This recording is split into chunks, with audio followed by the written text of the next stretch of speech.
د دې ورو پوښتنه ده چې کله یو امام د مازدیګر مونځ ناوخته کوي نو آیا یوازې مونځ کول افضله دي اول وخت کې او که هغه سره جمع وکړي ناوخته یې وکړي؟ جواب دا دی عزتمند د مازدیګر مونځ دوه ټیمه دي، یو اختیاري ټیم دی او دویم اضطراري. اختیاري ټیم تقریبا هغې وخته پورې مازدیګر مونځ سړی کولی شي تر څو چې نمر کې زیړوالی نه وي لګېدلی. ووقت صلاة العصر ما لم تصفر الشمس، حدیث کې راغلی، امام مسلم رحمه الله نقل کړی دی. د مازدیګر مونځ ټیم د هغې وخته پورې دی چې نمر کې زیړوالی نه وي لګېدلی، دا اختیاري دی. دې کې شک نشته چې اول وخت کې مونځ کول دا افضله ده، په حدیثو کې راغلي دي. لیکن دا ټول وخت د نمر چې زیړ شوی نه وي دې وخته پورې دا جواز دی او دا توسع ده په دین کې چې دې وخت کې هم سړی کولی شي.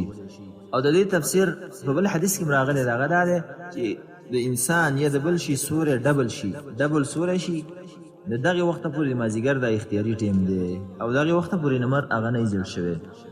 دویم ټیم د مازدیګر مونځ هغه اضطراري دی، د ضرورت او د حاجت دپاره دی. د یو څه شي وجې نه او یو مشکل د وجې نه سړی په دې وخت کې مونځ ونه کړي نو په هغې وخت کې هم کېږي، خو عام مونځونه په هغې وخت کې هغه نه دي کول پکار.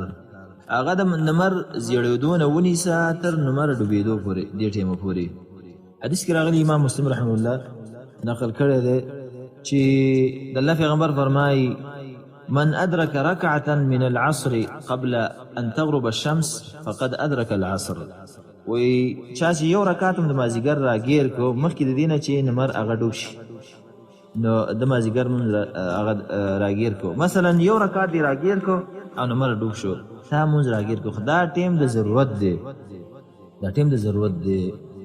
نو اوس راشو دغه امام لره، که چېرته دا امام مونځ ناوخته کوي په دې اول وخت کې، اختیاري ټیم دی، په اول وخت کې نه کوي، په آخر وخت کې کوي، نو په دې وخت کې ته مونځ به وروسته کوي. او سره ځکه دغه وخت کې هم هغه مونځ جایز دی او څه اشکال پکې نشته، صرف دا ده چې هغه افضلیت نه ایستلی دی، افضل په اول وخت کې دی، د جمع ثواب هغه بیل شی دی، او بلکې دا ده چې راجح هم دا د هغه واجبه ده، بیا به ته وروسته کوي.